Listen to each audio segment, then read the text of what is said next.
Isang magandang mapagpalang araw po sa inyo lahat. Ako po ang inyong lingkod, Dr. Dave mula sa Reliquarium, the home of the sacred relics dito sa Marikina City. Ngayong October 22, ating inaalaala at ipinagdiriwang ang buhay at kabanalan ni Saint John Paul II, ang Santo Papang labis ang pagmamahal sa mga Pilipino at 2 beses bumisita sa ating bansa.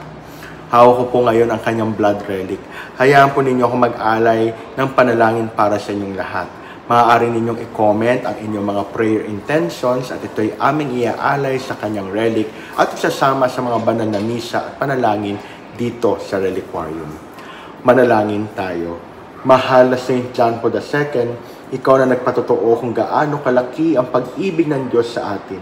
Kami ay dumudulog sa iyong panalangin. Ipagdasal mo po ang mga nanonood ng video na ito at ang mga mag-iiwan ng prayer intention sa comment section na nangangailangan ng iyong pamamagitan.